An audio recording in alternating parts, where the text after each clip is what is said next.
Pardon me. So tonight I'm going to talk to you about, well, in particular, Lyme disease, but also what to look out for. And we're going to talk a little bit about the vector for what causes Lyme disease, which is what we would call the deer tick, but really black-legged tick, Ixodes scapularis. As a little background, and full disclosure, I'm not really a microbiologist. I'm a biochemist, and I teach infection and immunology to med students, but less about the actual identity of different microbes as much as how the body fights it. So if we were to flip over to talk just about Lyme disease itself, then I'll feel very comfortable. The way I got involved in this project, I also do a lot of community outreach to college students and also to some graduate students, trying to get them involved in other aspects about biomedical topics.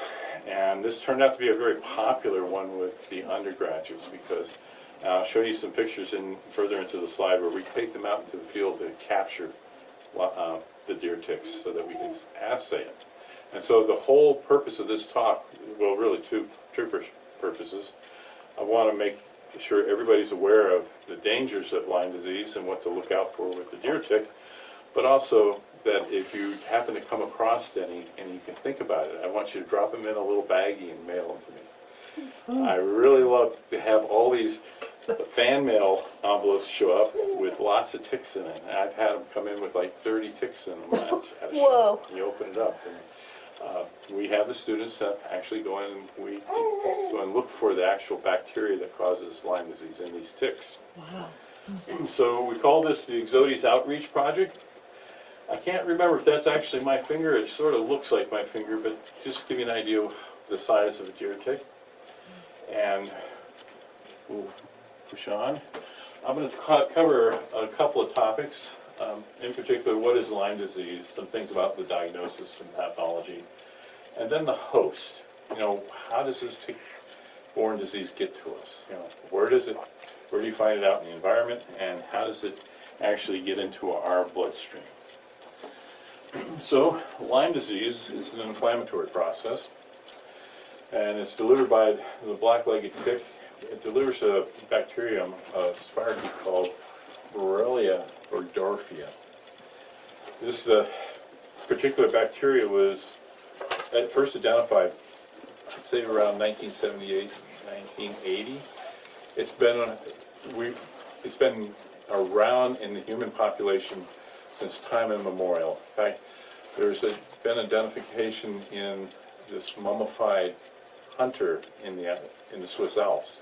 When the glacier was receding, they actually took a sample of it, and they found out that he was carrying the bacteria that caused Lyme disease. So this goes back to way before the Roman times. We're talking maybe about 10,000 years ago. It's also all around the globe, and so it probably predates the last ice age. So that is spreading, and actually this disease now is found around the globe. So even if you were to go out to Easter Island, there's evidence that this disease can be found there too. Now, this is particularly a disease that affects mammals, but you'll find it in other animals, reptiles and turtles, lizards, and such. It can actually affect multiple different organs, and usually in the clinic we'll talk about it in 3 different phases.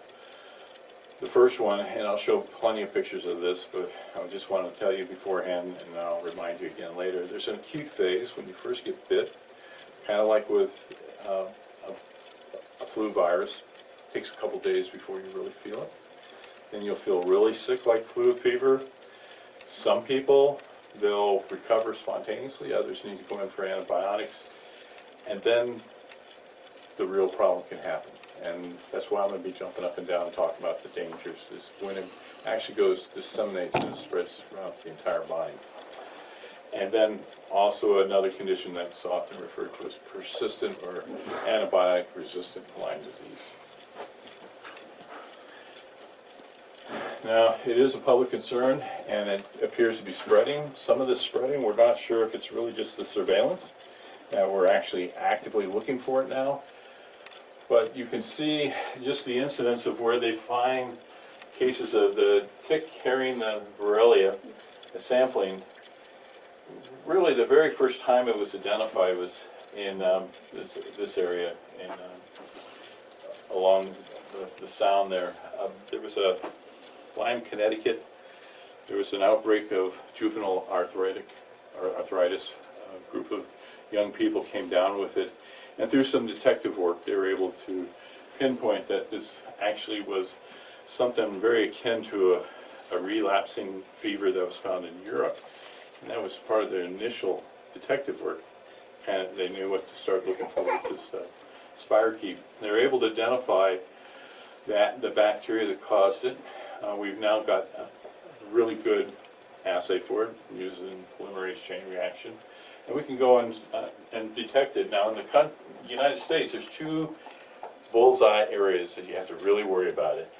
One is this area in the eastern seaboard that really goes from probably up around New Hampshire, Massachusetts, all the way down to the northern side, part of Virginia. And then unfortunately the other one starts in the St. Croix Valley. And even the more, this is a rather dated map, the more current ones, it's spread out, and it's pretty heavy, even up into the Canadian border. So it's hard to say whether it's expanding because it's spreading, or it's just because we're better detecting it. And that's part of the question. That's part of what I'm trying to do in my study. So, established distribution more recently, 2018, and you can see that you can find evidence everywhere east of the Mississippi River.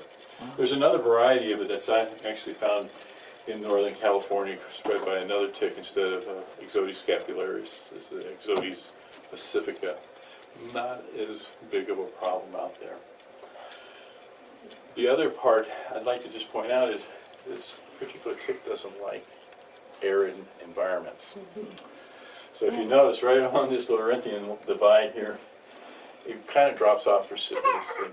And then when you get out into the very arid areas, so probably the long and short is you want to escape Lyme disease, just head out to the desert northwest, okay? I don't want to give up the beautiful green here, so I'll challenge it. Some of the symptoms associated with Lyme disease, as I mentioned, it's an inflammatory process, so the same kind of problems you have if you have flu. You can feel fatigued, you'll have headache, fever, you'll sweat, chills, muscle pain, joint pain, a variety of things, other issues such as sleep. Some particular ones is that's kind of unique to it. It's a heart problem. And we'll talk a little more about it in just a minute. And the other thing is that you have this rash that appears, which is very important. Now, this next picture came today. Let's see, just a second. Yeah, excuse me, it's right in front of me. This other picture came from one of the people that was at the medical school. Their grandson was out playing in the backyard. They didn't discover the tick was on him, and then out popped this gigantic rash, probably about maybe 4 or 5 days after he went out there. And so you can see this. It's called erythema migrans. Erythema is red. Migrant, because it actually expands. The unique thing about this particular rash is it keeps growing. It doesn't just appear like the size of a quarter, like if you had bug bite, regular bug bite, but it keeps spreading. It has a front on it. The other thing is, as it expands farther, it begins to look like a target.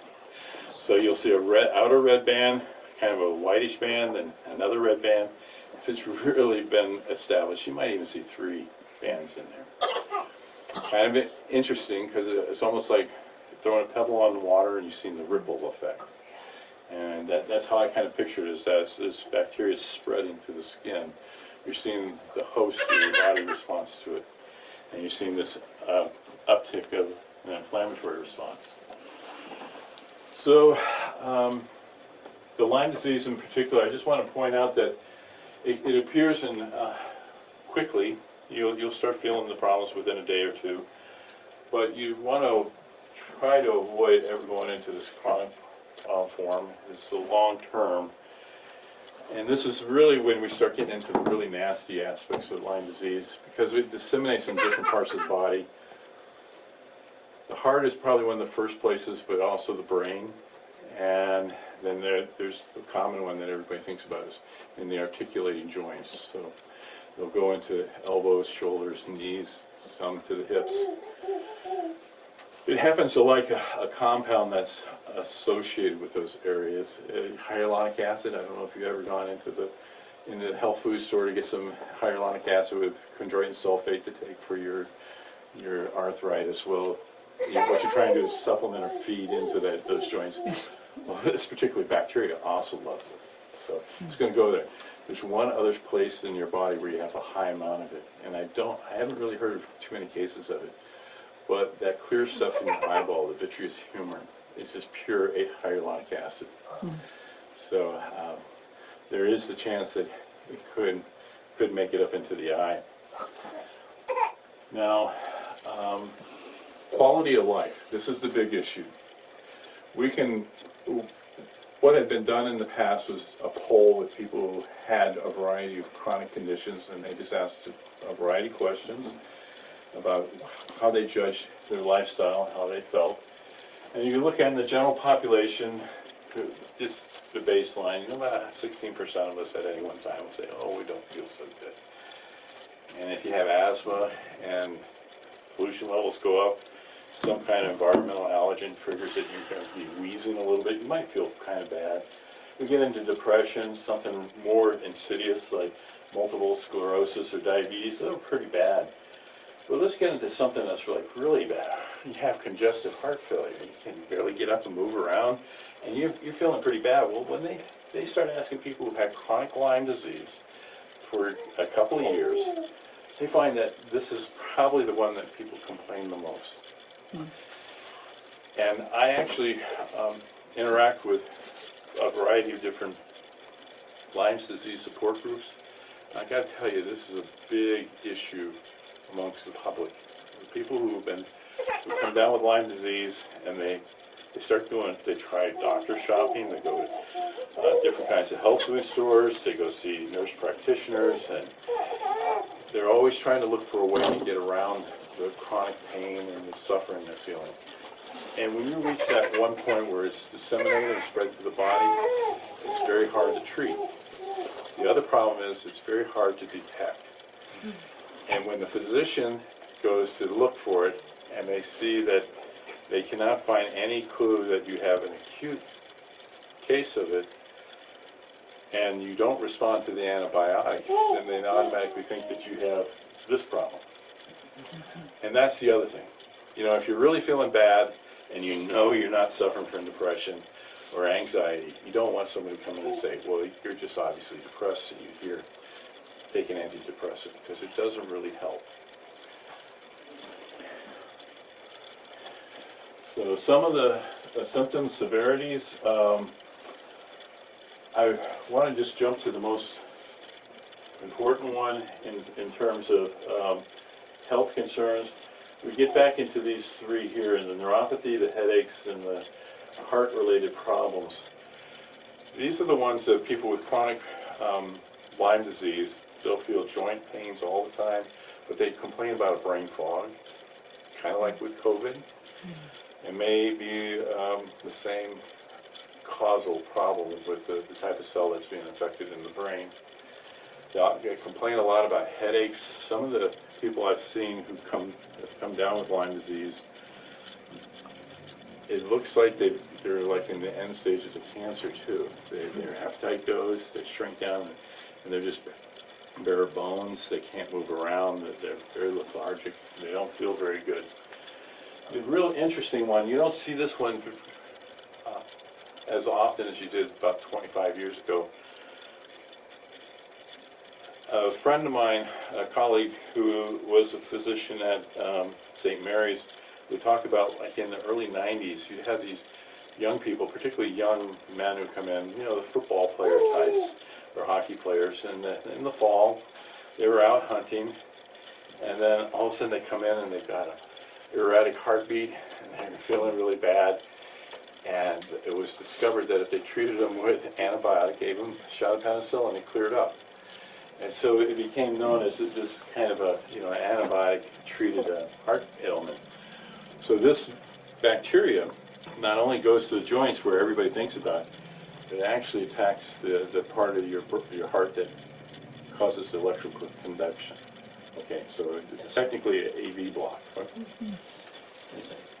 Yeah. So you can clear it up pretty well. That's really the only case where Lyme disease causes a direct death, will cause a death. The other problem, let's see, I think I covered enough about this just to show you how much of the cases, well, let me back up. About 1% of the cases will be the cardiac problems. And you'll have different infections of the nerves. One of them is Bell's palsy, somebody with their cheek drooping, arthritis.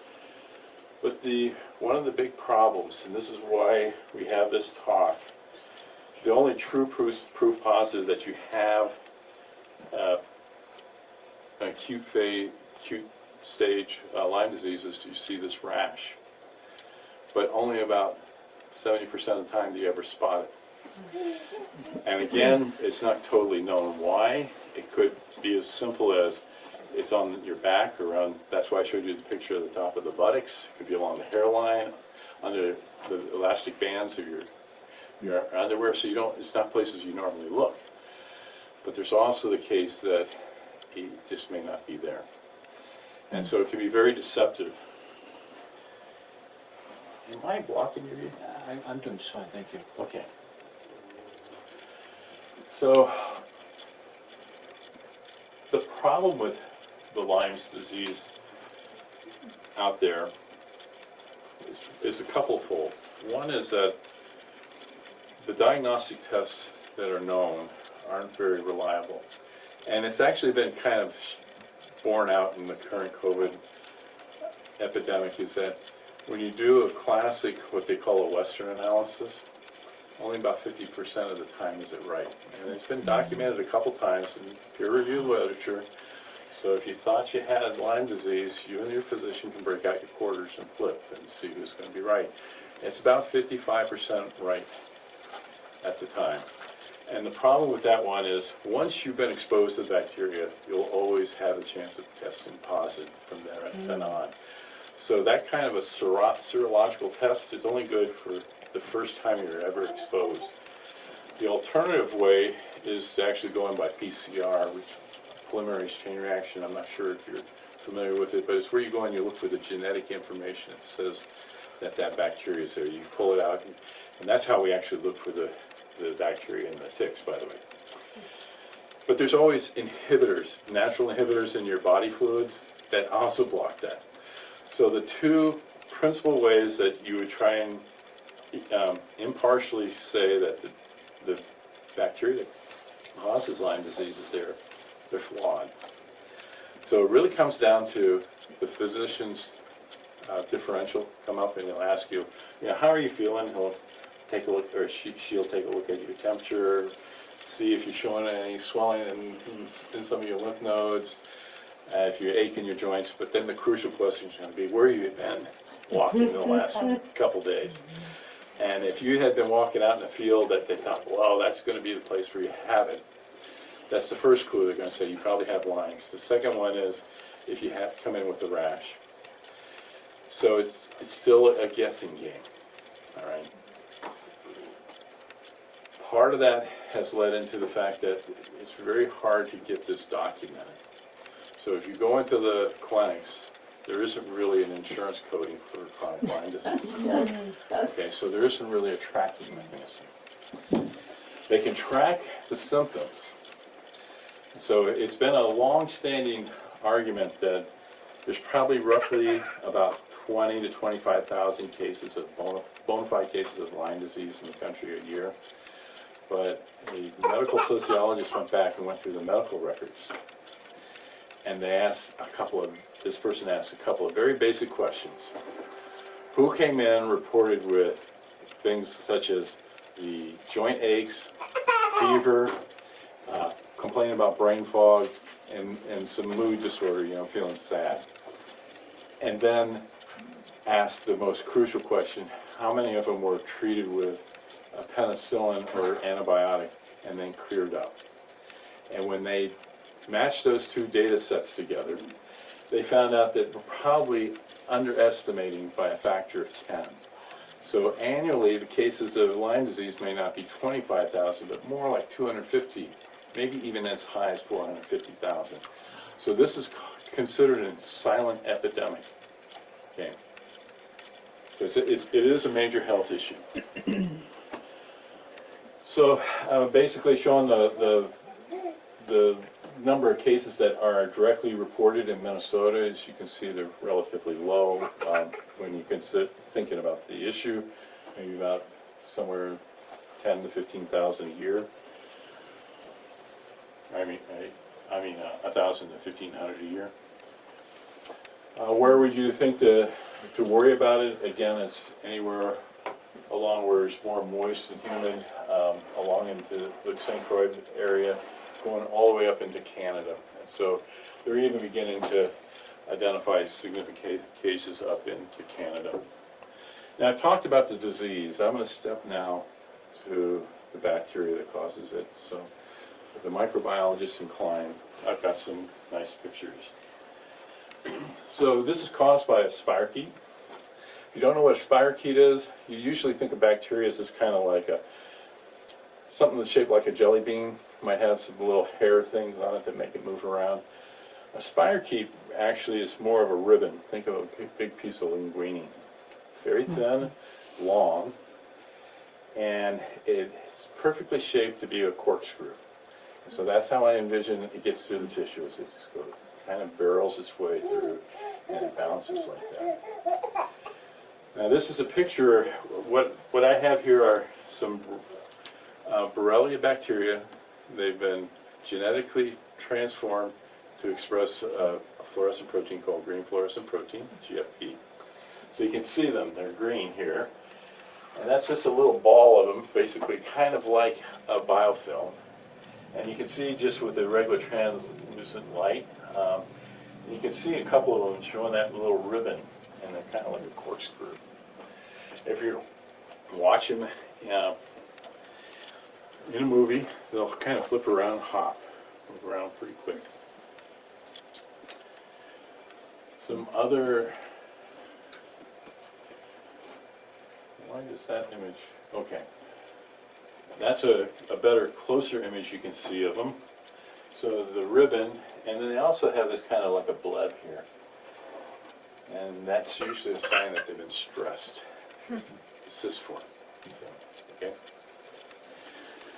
Here's another one. This is a scanning EM. So you're seeing one of the Borrelia high resolution. And you can see it's very long and slender. And to give you an idea of the relative size, rather than just telling you in nanometers, if you take a look at the typical cell in your body, it's longer than the width of that cell. But it appears that it can wiggle its way and get into the cell. This is a parasite. It's an obligated parasite. It actually has to get in to get a hold of their glycolytic intermediates. So it actually feeds off of our own cells, and it'll enter in by a process called phagocytosis. And to show you what one of these pictures looks like, this particular cell, this is another scanning EM. This is what's called a macrophage. It's a first-line defense cell in your immune system. Think of it as that amoeba that you might have seen in that Steve McQueen movie, The Blob, goes around and kind of gobbles things up, picks it up, and digests it. Well, you have these running all through your body all the time. And they're very good at specifically targeting bacteria. And so what they'll do is they'll latch onto it, but in this case, it's not latching onto the bacteria is latching onto it.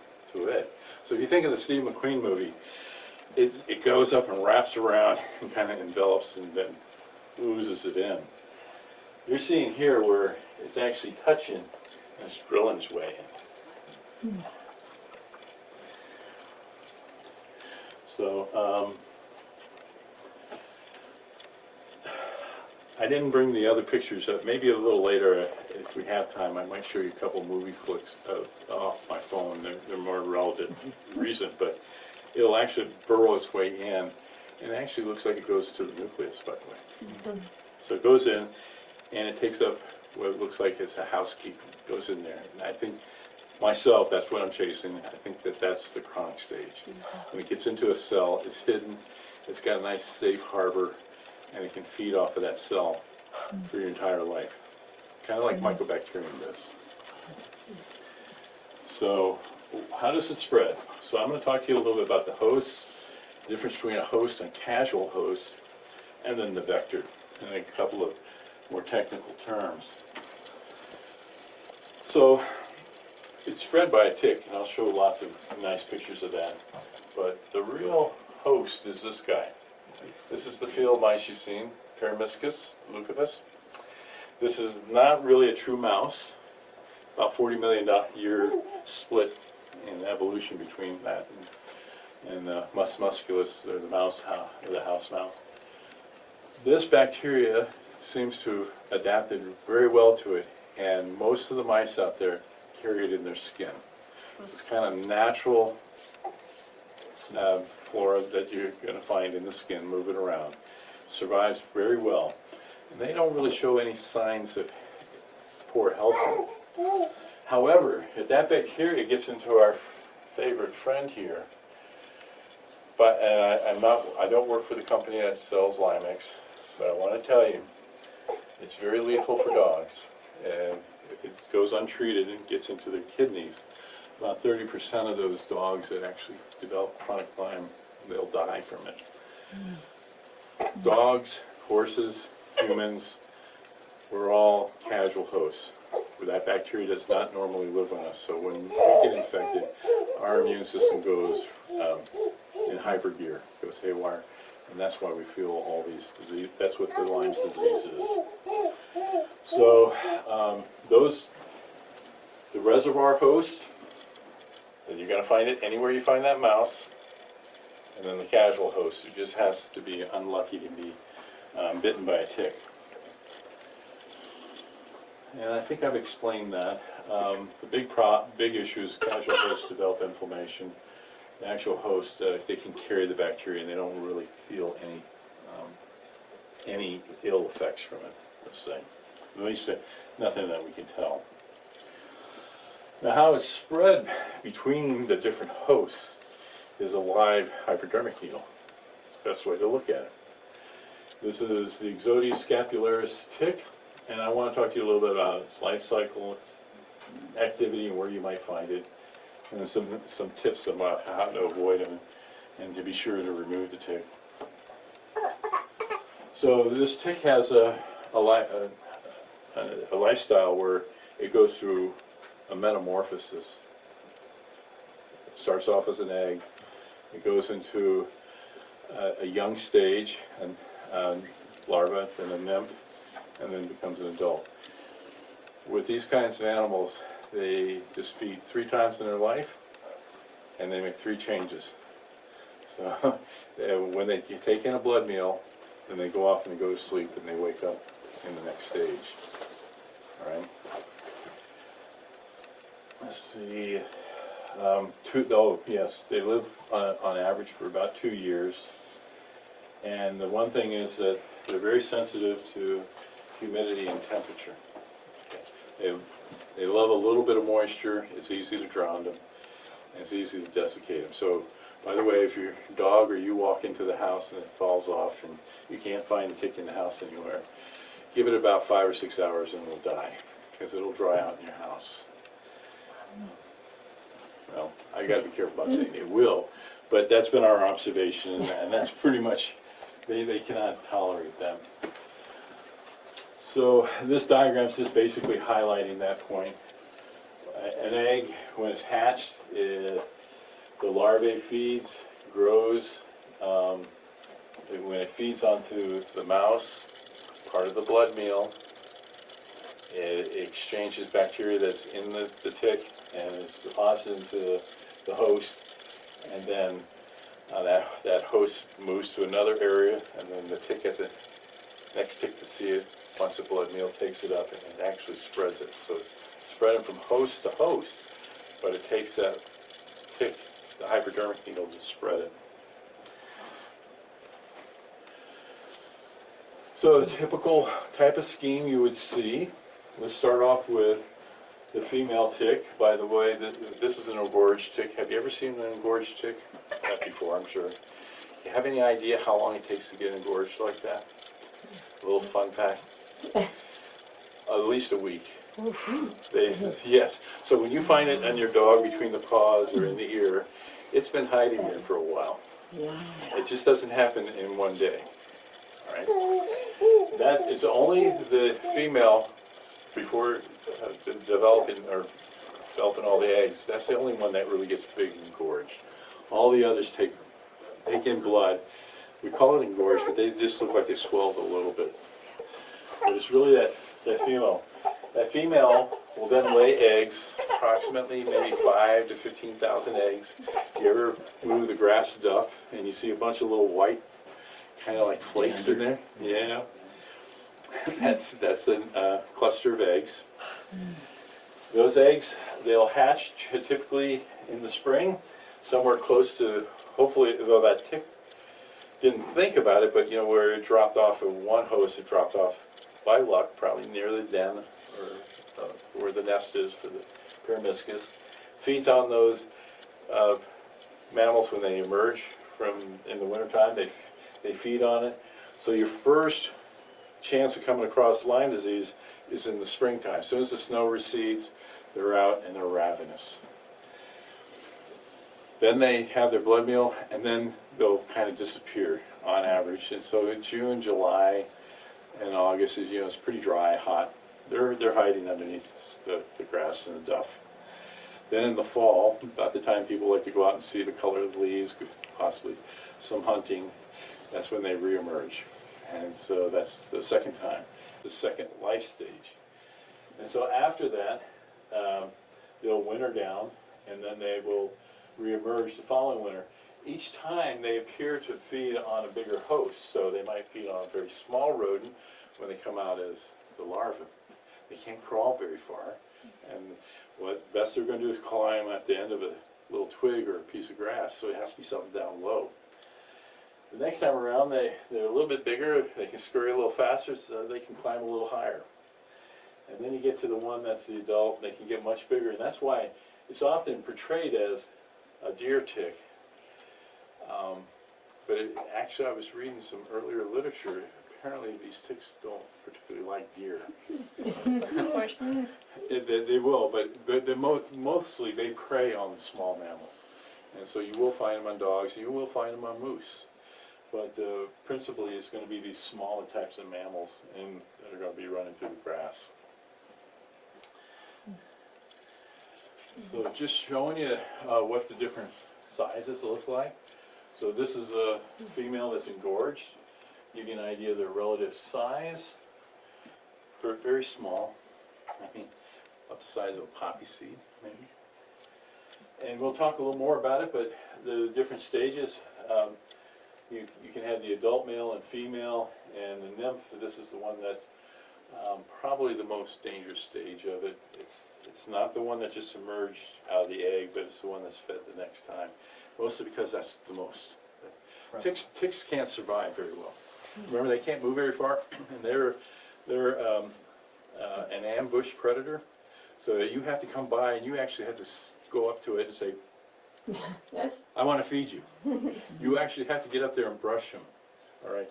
They respond to your CO2 and they respond to some heat and movement, but you have to present yourself to them. It's not chasing you. So that's the highest number are those, and they're the hardest ones to see. Okay. It's a lot easier to see something that's much bigger on you, and give you an idea in more perspective. There's a picture of what the eggs look like. The larva, really small. I'll have to show another picture of it, but you can tell a larva because they only have 6 legs, like a spider. And nymph in the adults, they have 4. So that's kind of like a telltale sign. Another thing, I was telling you that they sit there and they don't move around very much. I'm going to go through the next slide. Think for a minute how many times a tick breathes in a day. So this is what a tick will look like up close. The parts that probably are most of interest to people is this lance. It's called a hypostome. It's got barbs on it, just like you'd have it on an arrow. And it's got these little papillae, kind of like arms that come up and they pinch and they hold. And then the other thing they have is at the end of their front legs is where they sense things like the CO2, and they have some chemoreceptors, so there's some oils in us that they can sense. But mostly it's going to be the vibration they sense. There's a shield on the back that's very diagnostic of a deer tick, and then this kind of ring around here is nice and smooth, and if you look at other ticks, they'll have what they call festoons, so it'll look like there'll be little ridges in there all the way around. It's kind of like what you do to a pie. You push your thumb on there.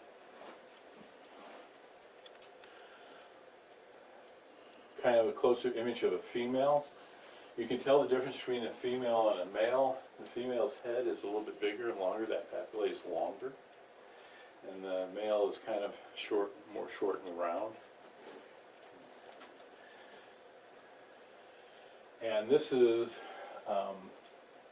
the larvae, and you can see, or excuse me, that's the male, excuse me, the male, and you can see how the papillae are smaller right there, so they're more blunted.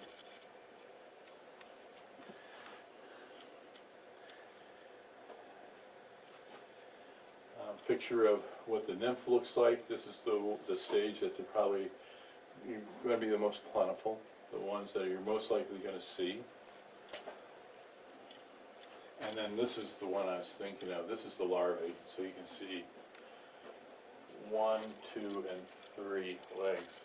So that's kind of a unique, interesting thing that they don't have that 4-legged on each side through each development, all the developmental stages. So, any guess on how many times they breathe in a day? Best estimate is once a day. Really? Wow. They're that inactive. Now, I hope I got a good picture of them questing, and I'll explain part of the reason, the advantage of that. Well, let's just talk about how to avoid problems with the tick itself. Principal way is just smear some nasty chemical all over you. So a lot of people will use some kind of menthol. Perfumes can work. I'm not sure if Avon's, what is it, Skin So Soft is still used, so you can still get it. I know back when I was more avid and going into boundary waters, that was something we would use. Deets, permethrin, they're all kind of common things to use. Other things to consider is time of day. If you're out in the midday when it's the warmest, they're less likely to see the tick. Early, mid-morning, and later in the evening, you're more likely to see them because that's the ticks will emerge when it's a little cooler, and they'll go up in their hunting position, which we call questing. It's to your advantage to wear light-colored clothing so you can see them. It's not because they're affected by color. They're not going to hunt out people in blue jeans. It's that if you're wearing jeans, it's hard to see the tick. And the other thing that helps is to actually put the socks on the outside of your cuffs. Reason for that is that it takes a long time for that tick to travel from your ankle all the way up, all the way to the collar, and then the end. A good portion of the day, and so there's plenty of time to see it, to remove it. Something that a colleague and I had done a study on this, and it was really strange, is that saunas and hot water affect the tick. Once the tick is buried into your skin, they actually glue themselves in. So that's why when you go to pull on them, your skin will kind of tend to pull out. But if you catch them before then, before they've really had a chance to implant, they don't like the hot water, they'll jump off. And it turns out that, I'm forgetting the actual temperature, but the Swedish sauna is almost barely hot enough to make them really uncomfortable. What you need is the temperature they run in these Japanese saunas. You really crank up the juice. You go in there. A hot bath is probably a good thing. Soap and water appears to help. Probably really the best method is to have someone take a look at your back and back side of your legs. It's something to share. Let's say. Give you an idea how hard it is to find that larvae. See, this is the cuff of the pants. There's the sock. They didn't have it tucked in. And see how small that tick is. It's so easy to miss. And you see it against that blue color. I was out in Bayfield a couple weeks ago, and I just thought I'd hop off the trail to take a picture of this one log. And I was dressed not different than I was now, and the grass was low, and it was under the trees. There's no high brush. I went out there, quickly snapped my pictures, and then walked back. And then finally got back to the car. Happened to look around, and then on my hand, of all things, there's one crawling just like in that picture, right on my fingertip. And here I am, I'm looking all around, and it just got by. I didn't see it. So they're very sneaky. They're hard to see. So this is one of the years, this is like about, I'd say 5 years ago. I suited the students up and we sent them out to collect ticks.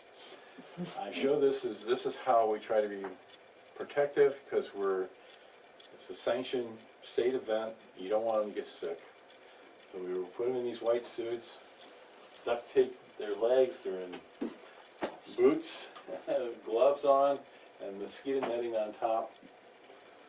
I hate to tell you, in the 6 years I've done it, I've had 2 people come back and came down with Lyme's, even with all those protections.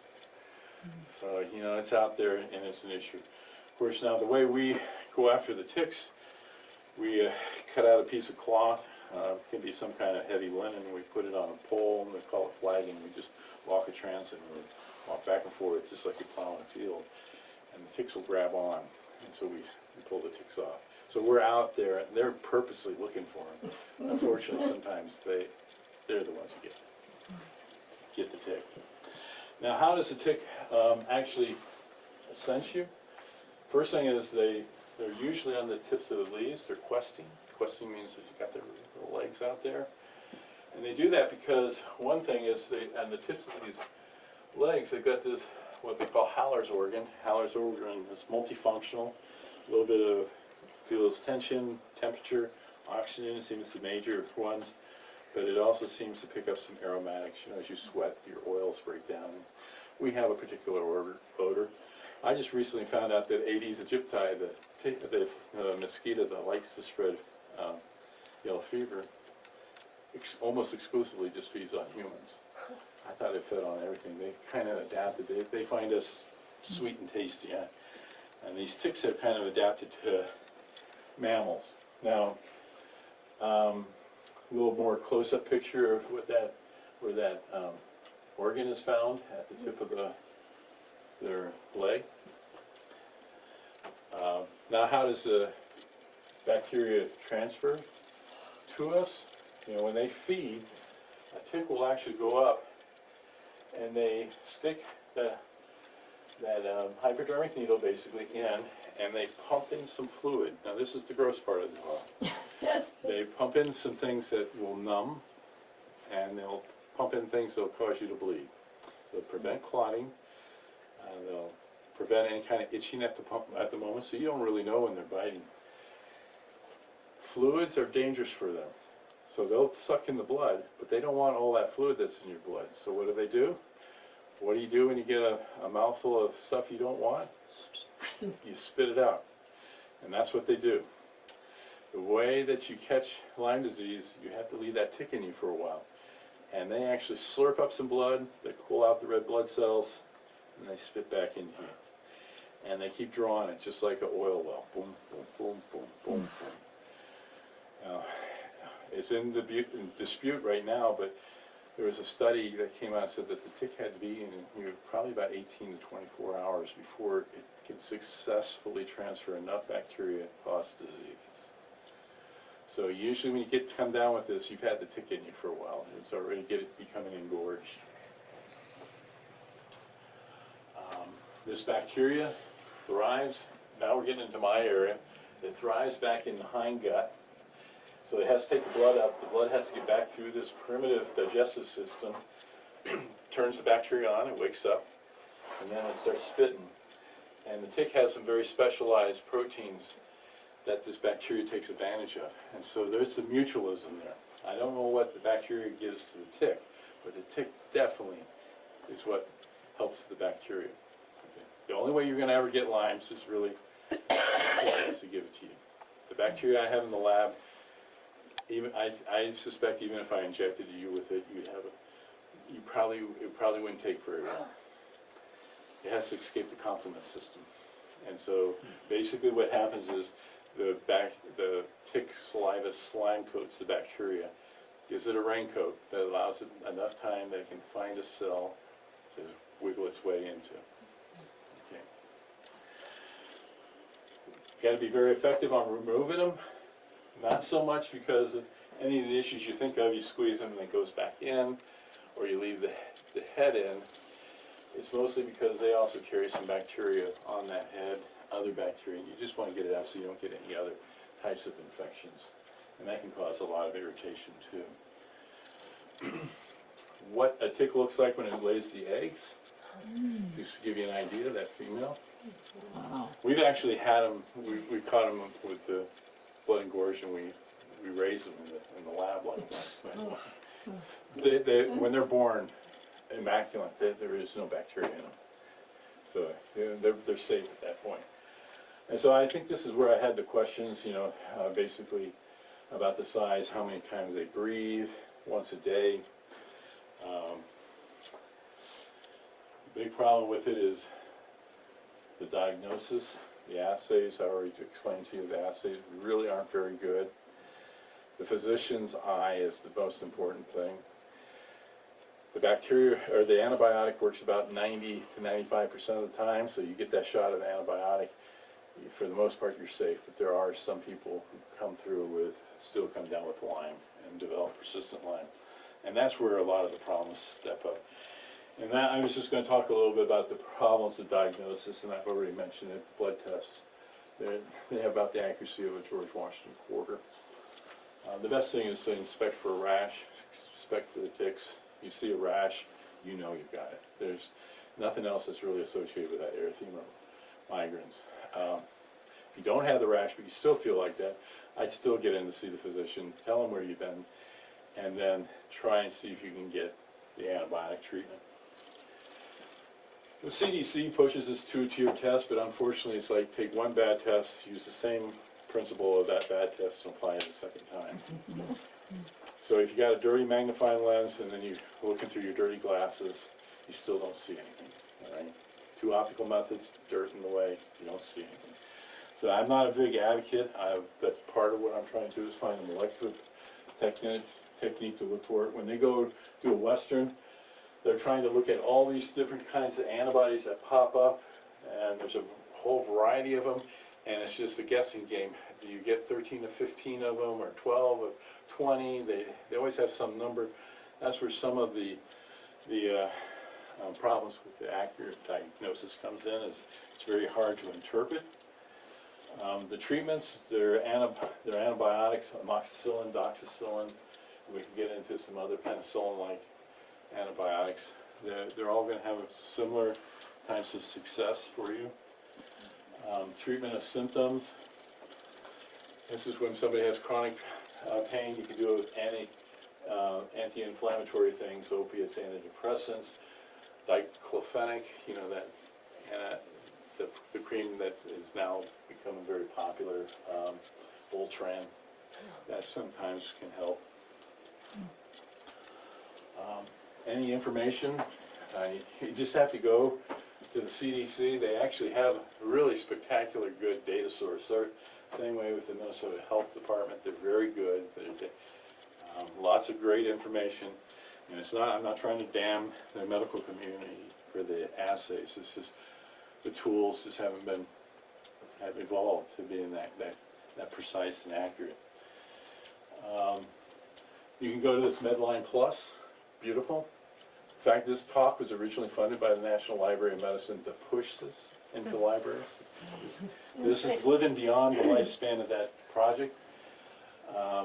You can pull up articles about Lyme disease through that Medline Plus. And then there's our project. So what we're trying to do is develop a risk map. So if you find ticks on them, send them in. We're going to assay them, and then we put them on a map. And we're trying to plot where people are at and where they're getting Lyme disease.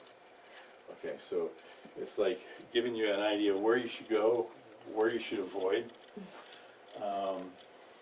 It's the Severities Outreach Project, a little bit of blurb on that. You can go online really to hear more about that. Part of the problem that we're trying to follow is, are the ticks spreading farther? Yeah. And those ticks are the ticks more likely to have Borrelia than before. We don't know why it's spreading. I told you it's better surveillance, but it could be ticks are picking up more of the Borrelia now than before, which means that the Paramiscus population, that little rodent, there's more of them that are infected and they're spreading. And this is some of the earlier data showing where we're picking up stuff from people from different areas and we're plotting it on a map just like this. And we just want to say, these are particularly parks and hiking trails and places people go swimming. We're just trying to get some information. So, and this is all part of a citizen science project, which brings me to this last part. For sitting through this, I got tick kits. I got a going away gift so you'll remember me. And I'm in this tick kit. Great. You know, I'm telling you that about this website. It's got the map for, or the link for it.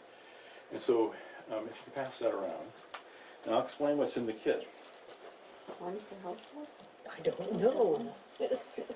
So, Thank you. in this kit, it's going to be a self-addressed envelope. Oh, this is where you can And see. there's a, what I'd like you to do is if you find a tick, write down where you're at, maybe the time of day and the date.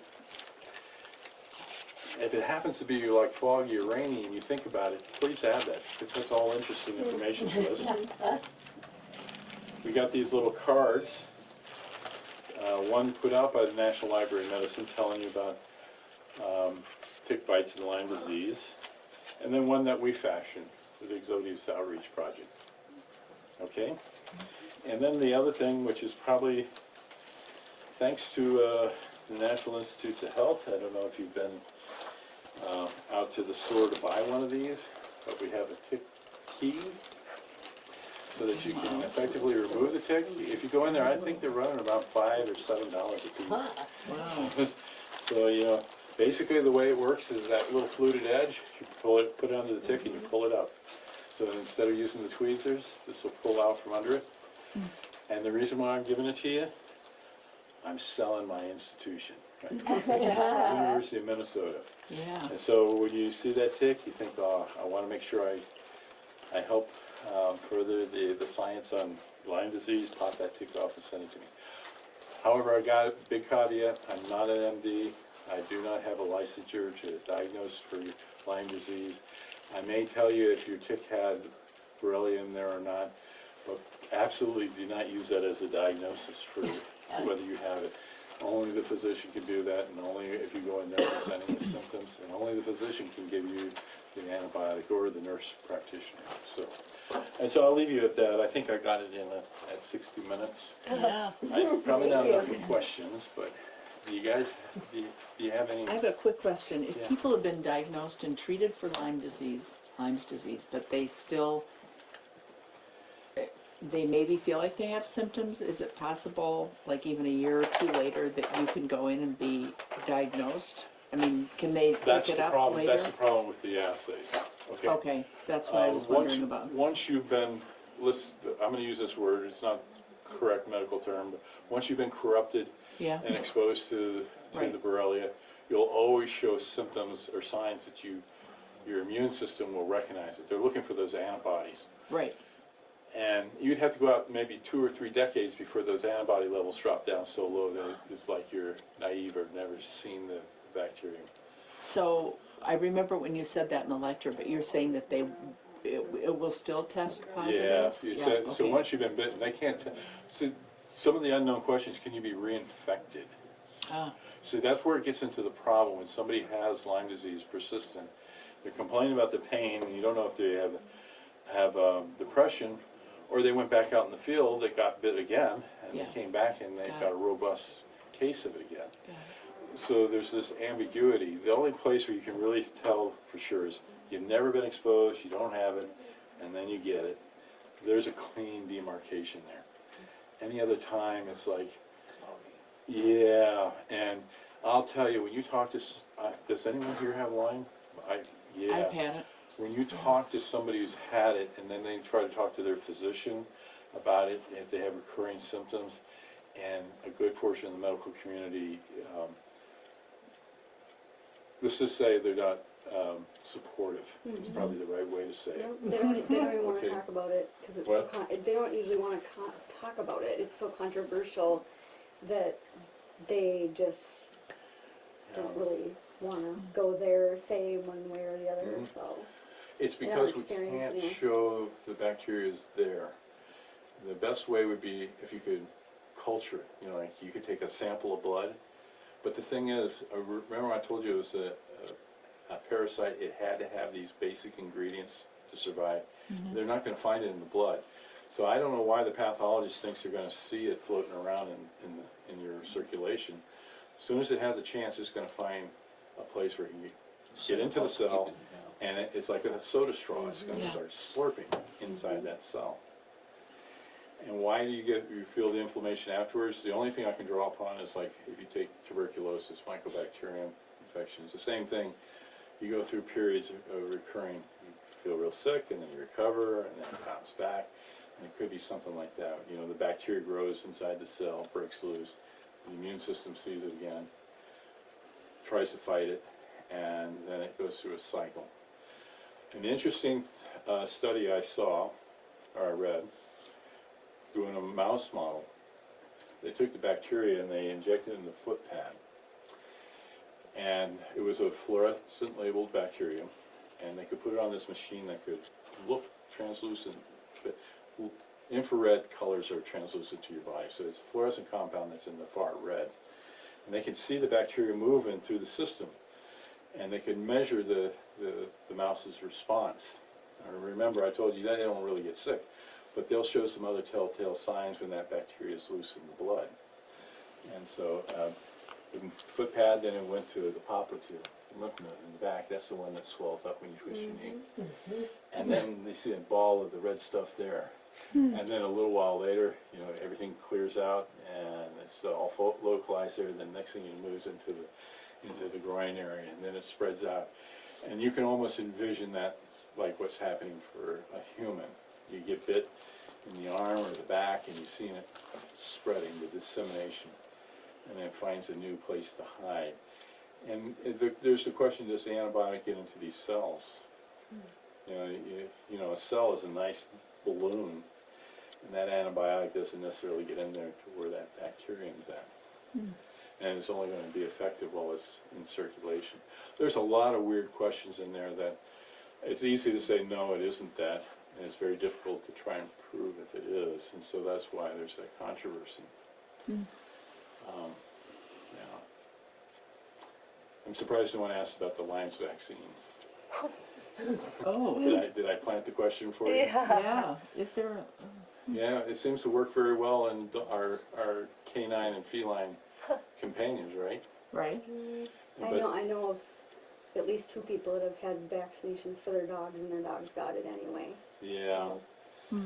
very And chronic, very sick dogs. and so before I would have stepped back and taken Not offense, but taking it not in stride, but remember with the COVID vaccination, it can suppress really bad responses when you have the vaccination. In other words, you're prepped and ready to keep it somewhat under control, so it doesn't get a wild, out of control inflammatory response. It can't completely prevent it. Remember, like on a virus, you're going to get millions of infectious agents hitting you at the time. You may not have enough antibody there to scarf it all up. That's a technical term, scarf. The bacteria, I don't know exactly how many bacteria are delivered, but I'm sure that you probably can exceed the ability of, the antibody that you have there to protect it.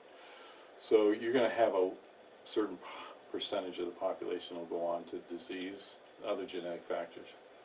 But by and large, the dogs do better. With the humans, that vaccine was only on the market, I think, 2 years. It was pulled. Not for any big documented repercussion like lots of autoimmune disorders or any of the things that are associated with preservatives in it. It was the fear of it. And so, the company decided that it wasn't worth the liability, so they pulled it. There's been some talk about trying to bring it back out. When you're talking about maybe somewhere between 200,000 and 500,000 a year coming down with this, someone ought to really think about it.